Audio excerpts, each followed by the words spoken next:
Ça commence à ressembler énormément à des devinettes. Si vous souhaitez offrir à votre cerveau le plus beau cadeau pour les fêtes, voici l'occasion parfaite. Résolvez-les toutes. La veille de Noël, le Père Noël se trouve sur un toit et doit décider par quelle cheminée descendre. Chacune présente un danger à sa base. L'une contient des braises ardentes, l'autre du verre brisé, et la troisième est encombrée de fils électriques. Laquelle est sûre pour lui ?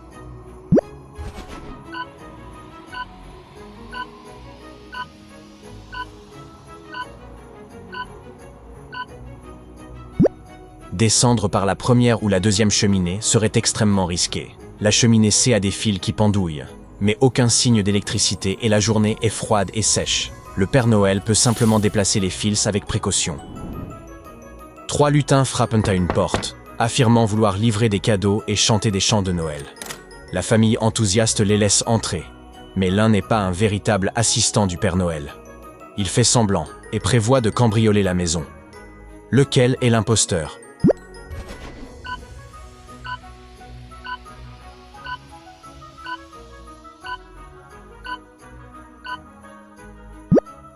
L'imposteur est B, il lui manque les bottes pointues, sa veste est visiblement trop grande, tandis que son pantalon paraît trop court.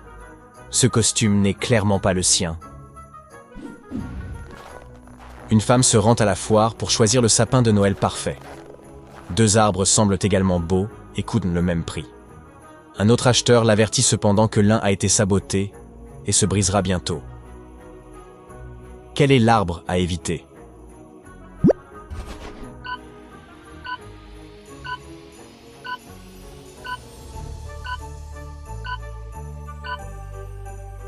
C'est le premier arbre. Vous voyez ce ruban subtilement placé à des endroits étranges.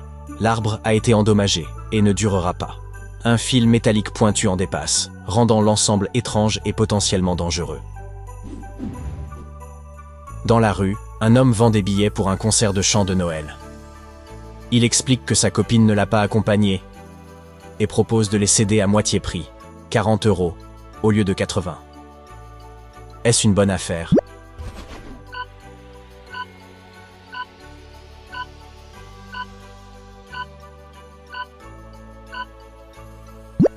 Non, c'est une mauvaise affaire. Toutes les affiches autour du lieu indiquent clairement qu'il s'agit d'un concert de Noël gratuit. Sur un marché de Noël, un vendeur propose les plus beaux ornements par lot de 9 pièces. Nina souhaite offrir le meilleur ensemble à sa grand-mère et hésite entre 2 boîtes. Lequel doit-elle choisir ?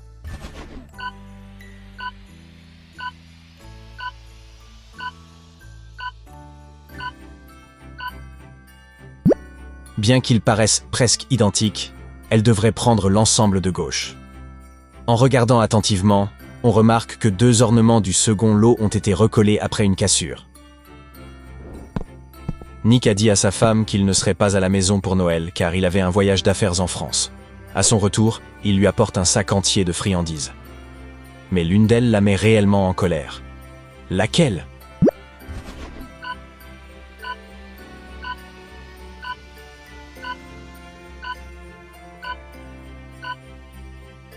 C'est le sac de bonbons qui indique Feliz Navidad, ce qui signifie Joyeux Noël en espagnol. De plus, l'idée même d'un voyage d'affaires à Noël semble suspecte. Il ment manifestement. Margot souhaite impressionner la famille de son fiancé et propose de préparer le dîner de Noël pour tous. Elle explique qu'elle adore cuisiner et peut réaliser des plats de toutes les cuisines. Ainsi, la table de Noël présente des mets italiens, japonais et mexicains. Tout le monde est épaté, mais le lendemain, la situation change. Pourquoi ?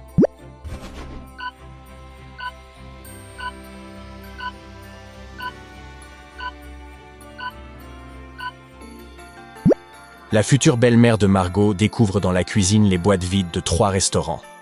Italiens, japonais et mexicains. Margot a menti sur ses talents culinaires.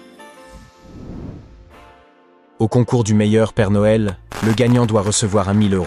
La compétition est donc intense. Robert est sur le point de l'emporter, mais il remarque que quelqu'un a saboté son costume et il ne peut plus concourir.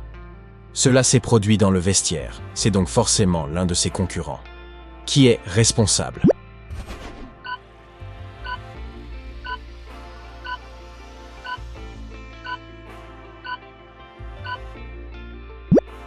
C'est le participant du milieu. Vous voyez ces ciseaux qui dépassent du bord de son bonnet? Une famille laisse des carottes, de l'avoine et des pommes pour les reines du Père Noël sous son porche. Le matin, les parents se réveillent en tôt pour ramasser la nourriture, mais tout a disparu. Ils ne croient pas que ce soit les reines. Repérez-vous des indices pour résoudre ce mystère?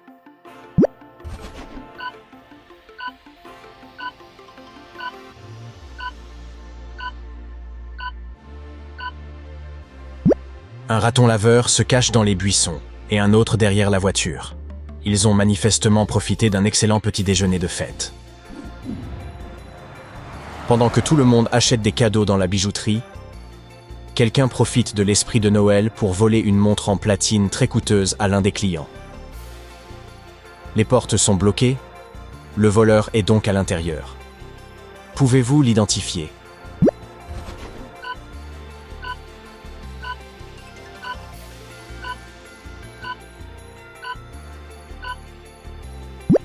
Vous pouvez distinguer les contours de la montre dans la poche de ce Père Noël. Toutes les personnes riches et célèbres de la ville se réunissent à une vente aux enchères caritatives de Noël dédiée à l'art. Le lot le plus attendu est une peinture de Michel-Ange. Mais lorsque l'hôte lève le rideau, le public reconnaît instantanément un faux. Comment le devine-t-il?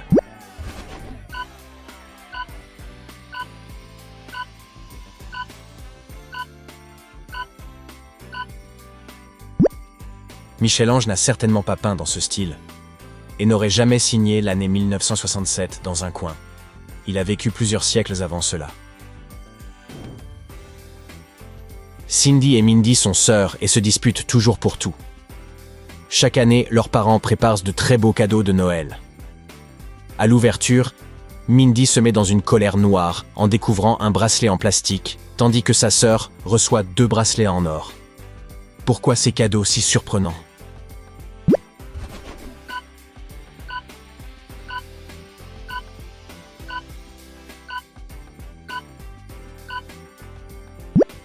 On dirait que Cindy a ouvert les cadeaux la nuit et remplacé le bracelet en or de Mindy par un bracelet en plastique.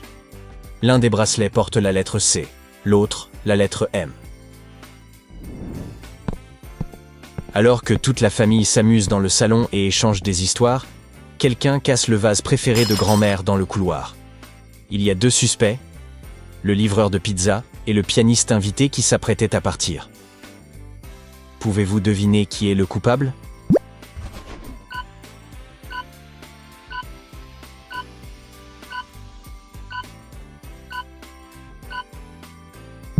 Aucun d'eux n'est coupable. C'est le chat qui se cache maintenant sous la table où le vase se trouvait, parmi les morceaux brisés. Le Père Noël recrute de nouveaux lutins avec une méthode originale. Seuls ceux qui devinent quel jour nous sommes aujourd'hui seront considérés, car ce sera le jour de l'entretien. Le jour avant 2 jours après le jour avant demain est samedi. Quel jour sommes-nous aujourd'hui?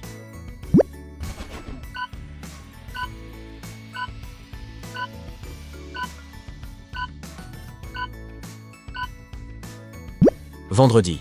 Le jour avant demain est aujourd'hui, et le jour avant 2 jours après correspond en réalité à un jour après.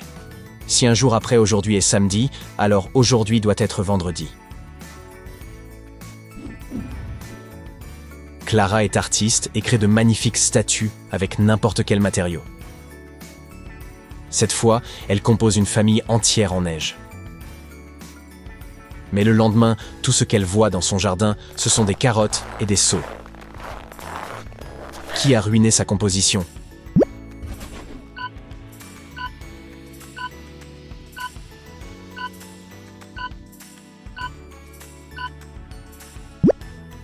Le soleil. Il faisait beaucoup plus chaud au réveil de Clara et la composition a simplement fondu. Leslie décide de décorer la maison pour Noël avec ce qu'elle trouve chez elle et fabrique des guirlandes en papier. Elle y met beaucoup de temps et d'efforts, mais son mari, Kevin James, un célèbre designer, se met très en colère. Pouvez-vous deviner pourquoi?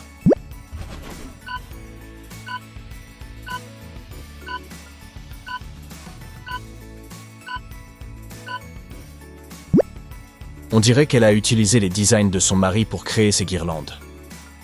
Certaines parties portent ses initiales, Kevin James. Harry et Rose partent ensemble pour leurs premières vacances d'hiver. Ils ont hâte de découvrir un véritable paysage de contes de Noël, mais à leur arrivée, ils sont très déçus. Pourquoi?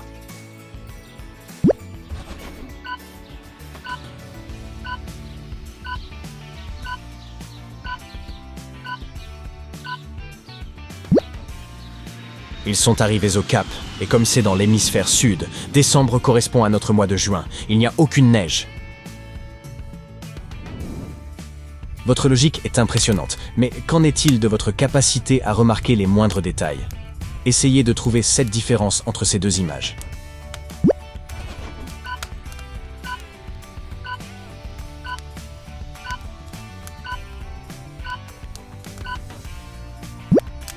Bravo! Il est maintenant temps pour le casse-tête final. Pouvez-vous repérer les 10 différences entre ces deux images?